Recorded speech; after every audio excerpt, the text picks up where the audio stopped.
Қайырлы күн оқушылар. Біздің бүгінгі сабағымыздың тақырыбы геометриялық денелердің сызбалары мен аксонометриялық проекциялары. Балалар, сендер кейбір геометриялық денелердің кескіндерін көресіңдер. Бұлардың әрбіреуінің пішіні өзіндік сипаттамалық белгілері бар.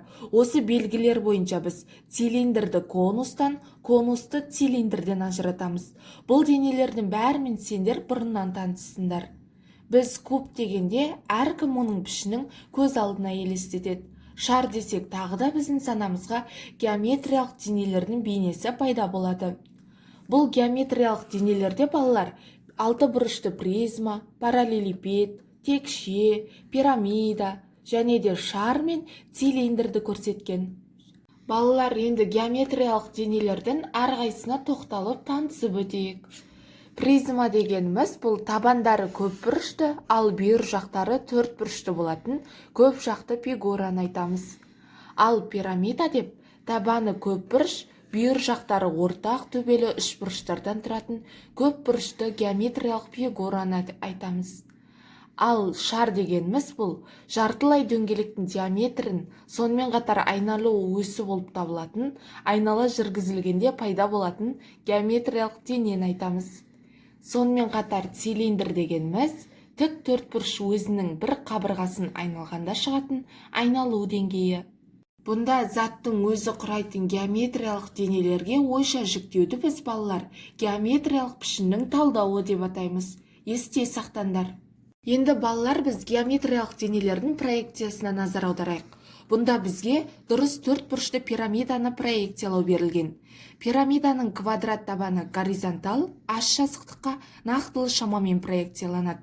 Онда табанның төбелерінен пирамиданың төбесіне баратын бүйір құрылары диагоналдармен кескінделеді.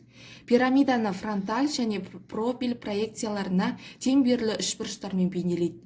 Пирамиданың өлшемдерін табандағы екі қабырғасын, оны Б ұзындығы мен H биіктігімен анықтайды. Пирамиданың изометриялық проекциясын салуда табанынан бастайды. Табанның проекциясында алынған фигураны біз центріне перпендикуляр тұрғызамыз да, онда тұрған пирамиданың биіктігіне тең кескінді белгілейміз. Онда содан алынған нүктені пирамида табанның төбелерімен қосатын болады. Енді балалар, біз цилиндрмен және конусты проекциялауға назар аударайық. Егер цилиндрдің және конустың табандағы дөңгелектер горизонталь, аш жазықтыққа параллель болса, онда сол жазықтықтағы олардың проекцияларда дөңгелектер болады.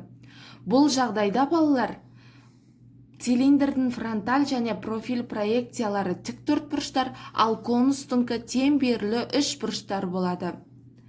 Барлық проекцияларда симметрия осьтерін түсіру керек екенін білесіңдер. Цилиндрдің және конустың сызбалары оларды жүргізуден басталады. Цилиндрдің фронталь және профиль проекциялары бірдей болса, конустыңқы сондай проекциялардың жайлы оны да айтуға болады. Сондықтан да профиль проекциясы артық болып табылады. Балалар, бұдан осыған ұқсас жағдайларға байланысты біз балалар үш проекция салудың қажет емес екенін шығады. Цилиндр мен конустың өлшемдері олардың H биіктігімен және табанын D диаметрімен анықтаймыз. Цилиндр мен конустың изометриялық проекцияларын салу тәсілдері де бірдей. Ол үшін X пен Y осьтерін жүргізеді де оларды ромбы тұрғызады. Оның қабырғалары цилиндрдің конус табандарындағыдай диаметріне тең болады. Ромбыға іштей сопақ сызады. Балалар, енді біз призмаға назар аударайық. Горизонталь проекцияның жазықтығына параллель призманың табандары сол жазықтықта шынайы шамамен проекцияланады.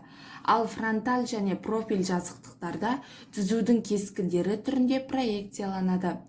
Бүйір жақтары өздеріне параллель жазықтықтарға бұрмаланбай проекцияланады да өздеріне перпендикуляр жазықтықтарға түзудің кескіндері түрінде проекцияланады.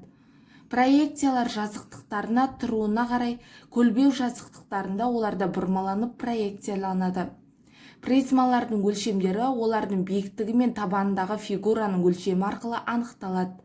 Сызбада штрих пункттерді сызықтармен симметрия осьтерімен жүргізеді. Призманың изометриялық проекциясын салуда табанынан бастайды. Одан кейін оны табанының әр төбесін перпендикуляр тұрғызады да солардың биіктіктеріне тең келетіндей етіп белгілеп, алынған нүктелер арқылы табанның қырларын параллель түзулермен жүргізеді. Тік бұрышты проекциялар жүйесіндегі сызбаны орындауды да горизонталь проекциядан бастайды. Енді шардың проекцияларына назар аударайық. Шардың барлық проекциялары диаметрлері бойынша шардың диаметріне тең дөңгелектер болады. Әр түрлі проекцияларда центрлік сызықтарды да жүргізеді. Балалар, шардың белгісінің арқасында осы проекцияда шарды осындай белгімен белгілейміз.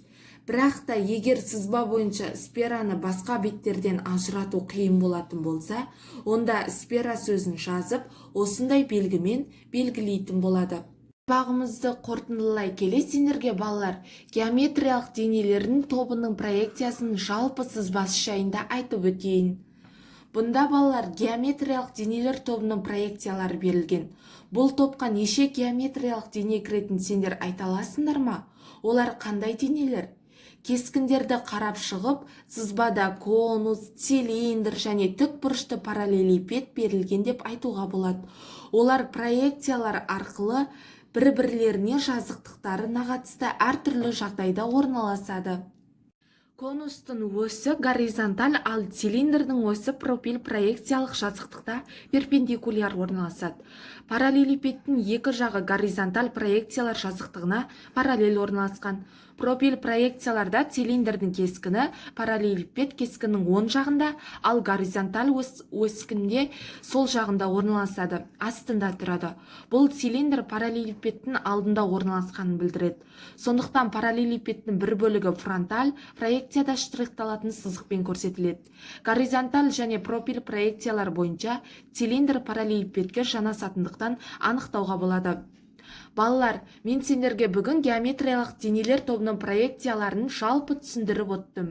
Мен сендерге енді үйге тапсырма осы қосымша оқып ізденіп келулеріңді сұранамын.